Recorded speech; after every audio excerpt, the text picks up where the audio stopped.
up for Bubba. So thank you for what an awesome message. What an awesome message.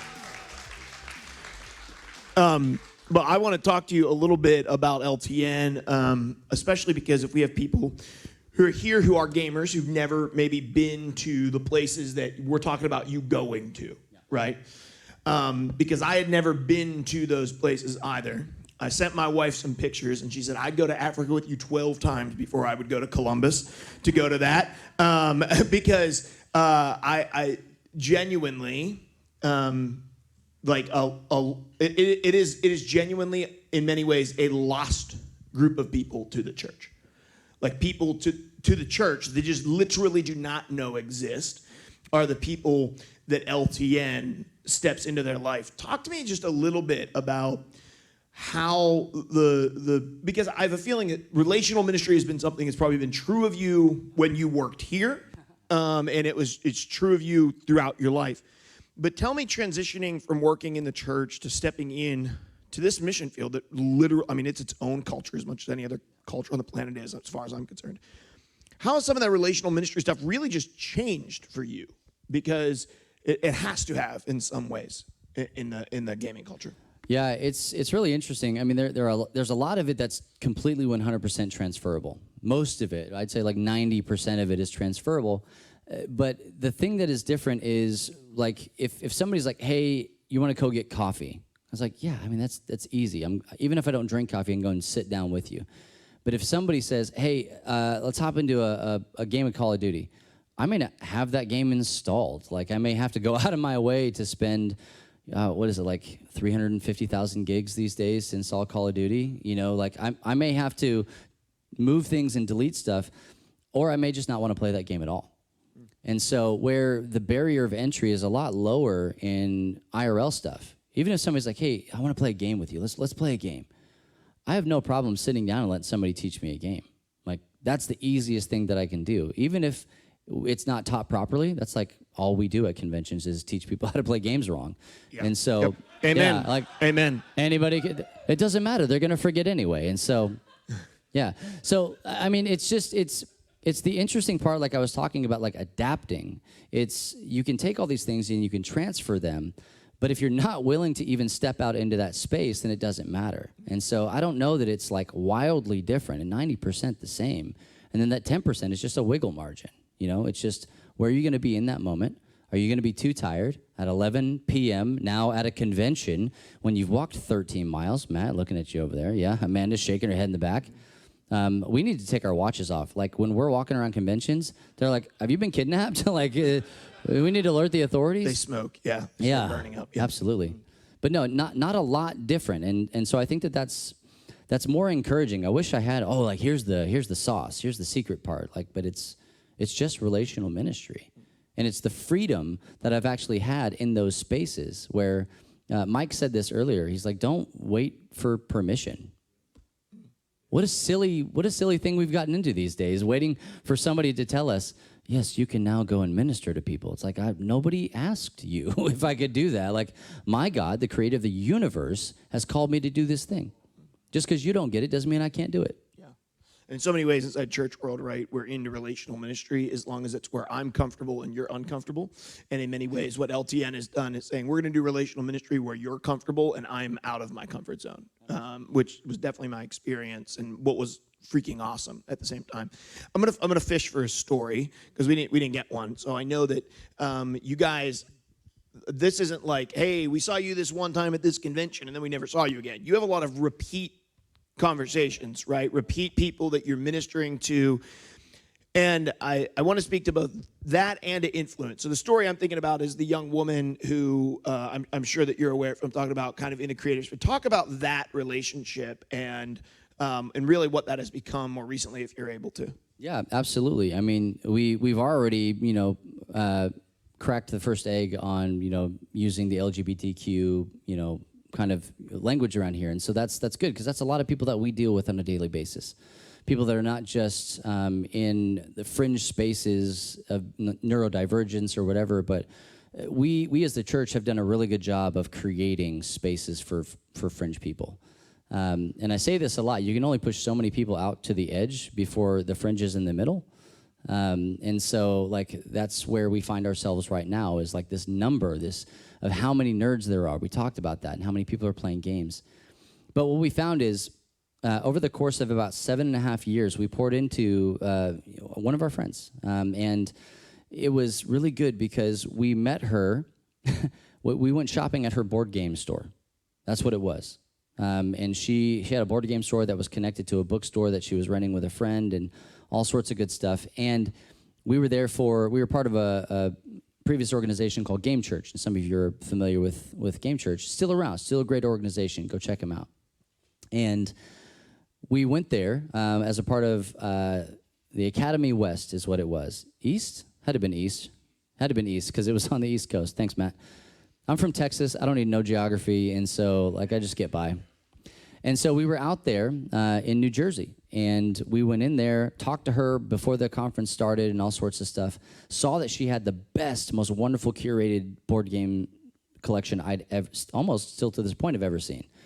And sat down, bought a couple of games, played some stuff, and then went to the convention and decided as leadership, we need to bring our entire conference back to this spot. It couldn't hold it. It couldn't hold all the people that we had. We did it anyway, right? Like, we're trying to make a statement. We're in there playing a game called Captain Sonar. How many of you guys play Captain Sonar? You just yell at each other the whole time. You're going to lose your voice by the end of it. It's fantastic. And so we're sitting down, playing with her wife, and having a really great time. And we told everybody before we got there, hey, this is our mission. This is what we're doing. Because she knows everything she needs to know about the church. Thanks to media, thanks to other people in her life. Later on, we learned more about that story. She knew everything she needed to know about Jesus and the church. And I said, our job, and this is what we do right now at LTN, is to change the preconceived notions that nerds have with the church and that church has with nerds. That's what we do. That's how we do things. And so we went in there and I said, guys, just empty your bank accounts. You're going to want to do it anyway. This is the most loving thing that we could do. And we wiped her out.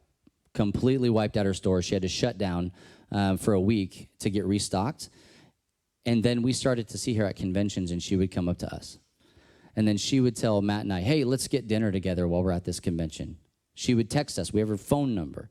Not just, friends and acquaintances online. Like, we text each other. And up until, like, right now, like, we could text her right now and be like, hey, what's going on? What are you doing? We're going to be at PAX. Are you going to be there? And that's the kind of relationship that we built over and over and over again. And because of pouring into her, she's not a Christian. She's just not. She doesn't love Jesus in the ways that I do. And what we found is because of people like her and her story, there are people out there that have a better reason for being out of church than you do for being in it. Again, remember, 10 years on, 1 year off, in that gap year, these are some of the things that you'll learn when you have conversations with people. We're at church a lot because we have to be, because the doors are open. There are some people that are there because they are looking for something. And there are some people that would rather, how do you put it? Would rather go to hell than go to church. They'd rather go to hell. They really would. Than go to church because of how bad the church has hurt them. And so when we step into those spaces and those moments and say, first and foremost, I'm sorry. Not you're wrong. That's not really what happens. That's not what church is like. We're not gaslighting anybody. It's not my fault, but it is my problem. I'm sorry. I'm sorry. Let me show you at least what it could be like. Because of all those moments over 7 years that we've been pouring into that relationship, she is now like promoting other Christians in the space to be hired in the industry.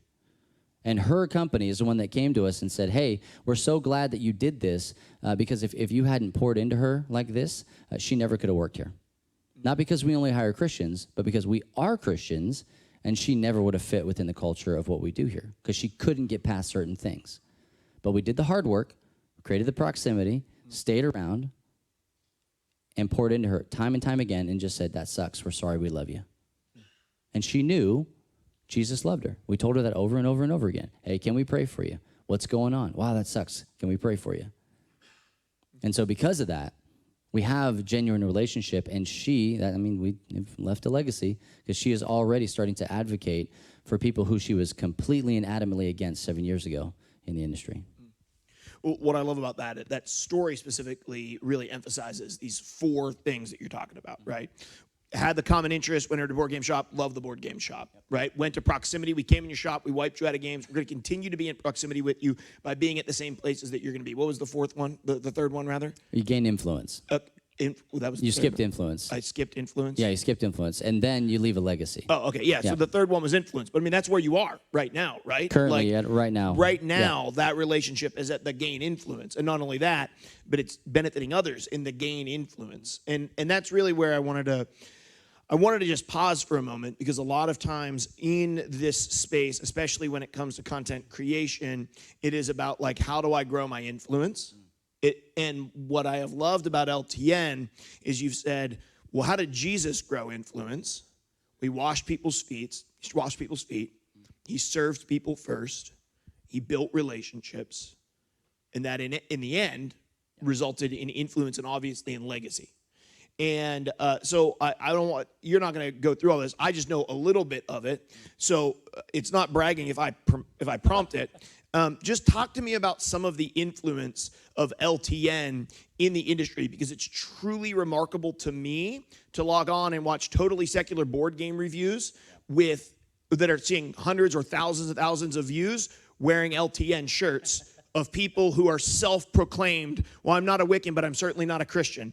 And they have an LTN shirt on live doing their reviews, or to see some of the other stuff. So just talk a little bit about some of the ways that God has taken LTN, and then because of this process and because you've just been submissive to the ways of Jesus, have also then moved that into influence. Yeah, so it's all about just being ready and willing. That's all that it is. I answer quite a few cold calls every now and again, and so people at game shows, and they're always looking for people to push their product. And so one of the things that we did was we decided that we were going to step into that. That was going to be our mission field, where when we were with Game Church, we had a booth, and we would have the booth inside, not outside. That's important. And we would tell people, hey, Jesus loves you, and here's a gamer Bible, here's a button, sticker, pin, and a lanyard. And then we would just invite them toward our community, and that was it. And we hoped that the community picked everything up. When we did LTN, we decided that we wanted to be way more relational and intentional in that moment. And so in doing that, it allowed us to say, hey, what would happen if we didn't have a booth and we worked in a booth? What would it be like if we didn't, again, just say, hey, come to our space, but we went to your space and we did the thing that you want us to do? And then we were just the most competent and passionate booth staff that you'd ever had in your entire life. And for a long time, we just offered that for free to anybody that would take it. Hey, I'll bring just, 5 to 8 of the most competent and passionate people you've ever seen playing your game, and we won't proselytize in your booth. We won't do any of that stuff. We won't even wear our shirts if you don't want us to, because at the end of the day, it ain't about the shirt. It's just really not.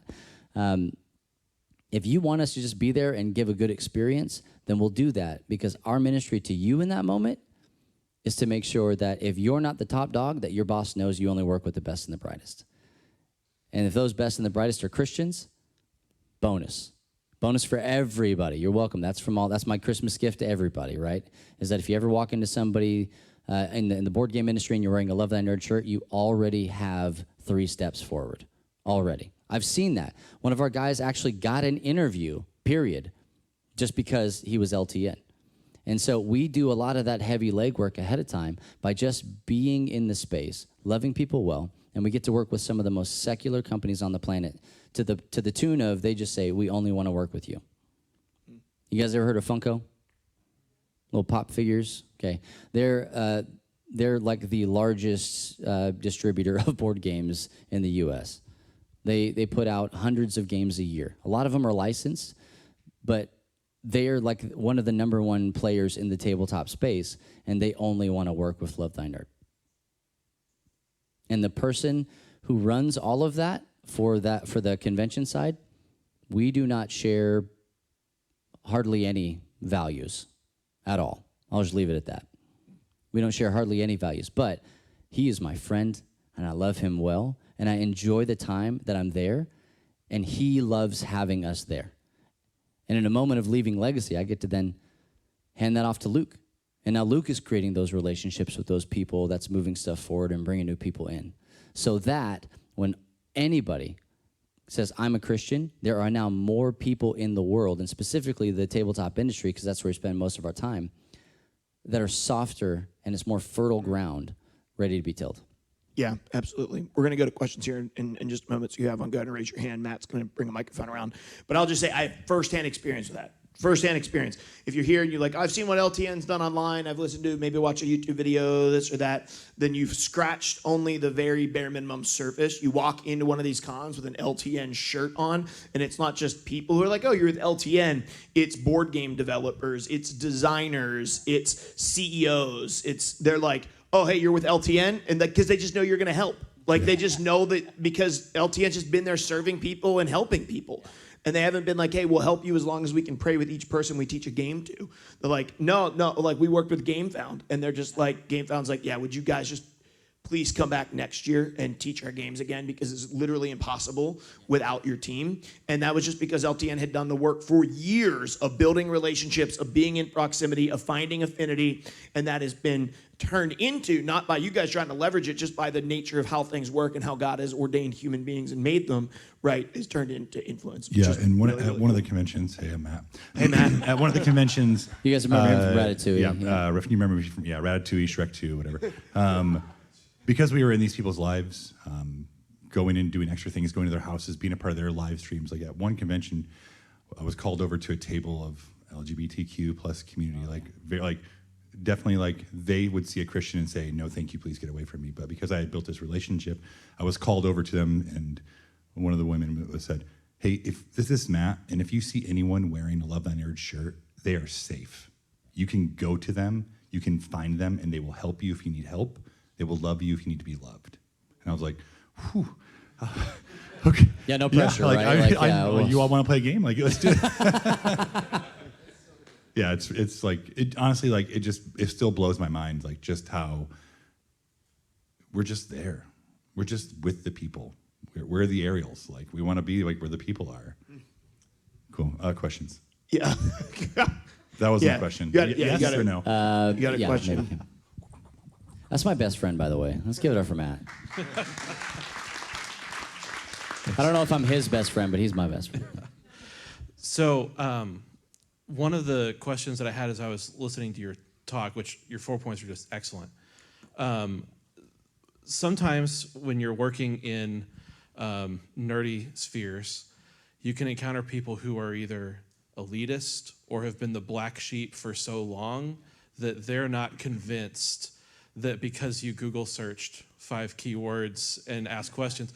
Because, I mean, now for a lot of people that I work with, like in my student ministry, just that I know, like, oh, are you into Fortnite, or oh, you like Minecraft or My Hero or whatever, that's enough. But for some, it's not. And so do you guys have like a formula for working with people that have been ostracized so much that they just are kind of jaded, or kind of like elitist, like, oh, you haven't watched all 1,000 episodes of One Piece? Well, I can't be friends with you, you know?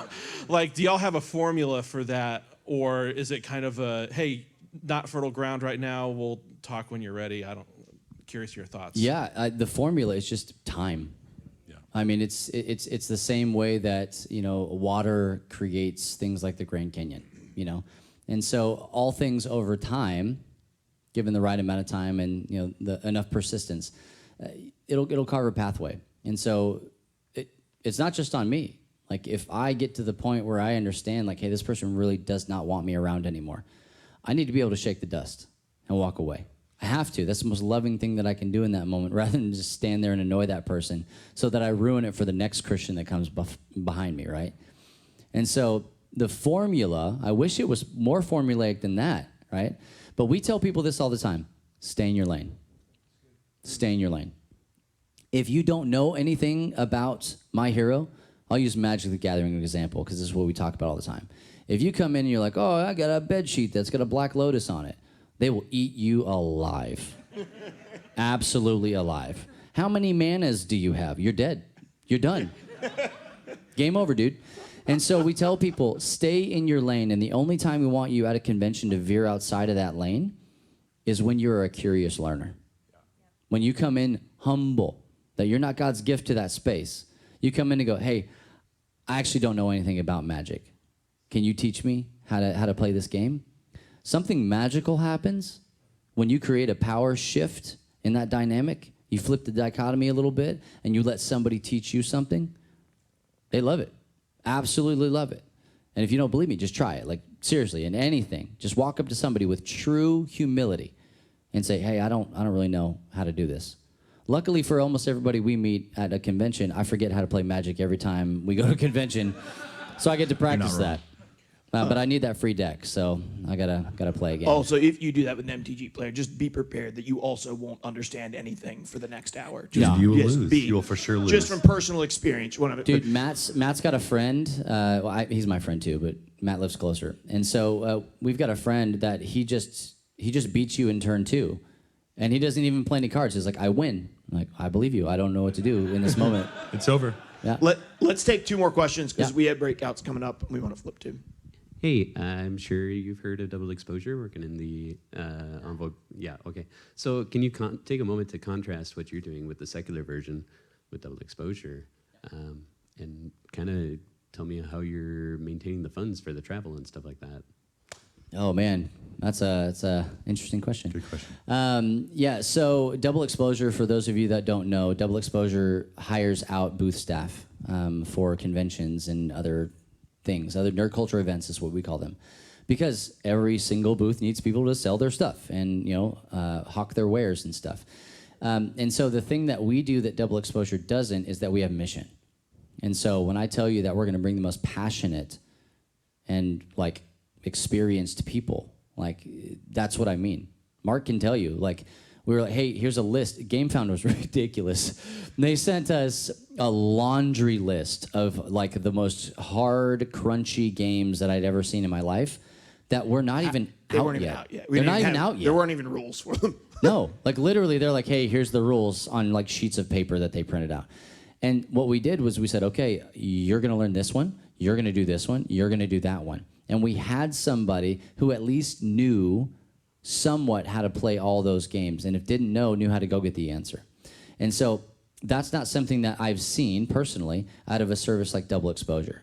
My experience with double exposure is that we have had to cover for double exposure. I'm a part of it. Yeah, I'm so sorry. Yeah.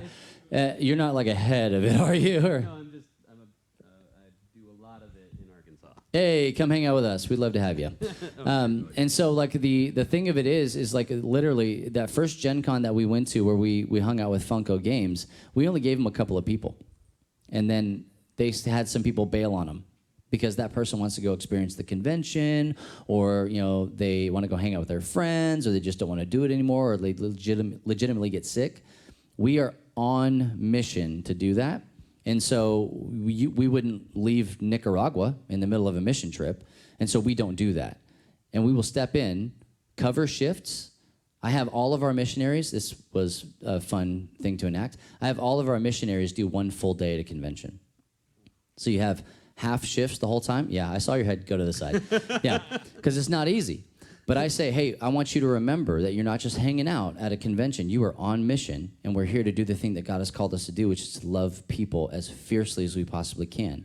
And so they do a full shift at a booth. 8 hours.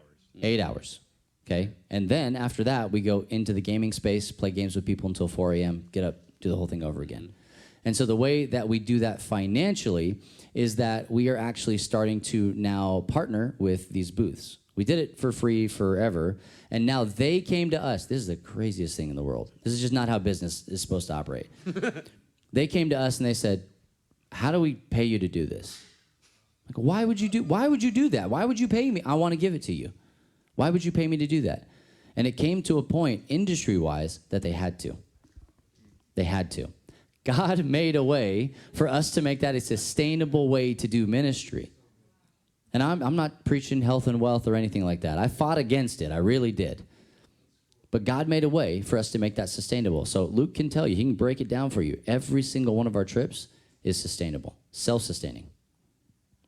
Yeah. I would just add one more thing. One thing that you do that maybe another organization doesn't is when we are not on shift, we're out building a relationship with developers. And just in Origins alone, we went out and found developers that looked tired and beat up and needed help. And we just said, hey, maybe LTN could come and serve in your booth. I remember talking to Gray Fox, and they were like, listen, man, we don't have the budget for it. We're not going to be able to afford it. I said, no. Well, like, we will like LTN will actually come and serve for free. Can I get you connected with Luke, who can chat with you about what that might look like for the next conference? And when people are just being hired to come and fill in spots and they're not on mission and they're not spending their downtime, instead of buying board games, they're connecting with developers to build relationships so that LTN can go and serve. That doesn't happen, which enables, for us at least, it enabled like really, really cool connections and relationships during the time that we were there.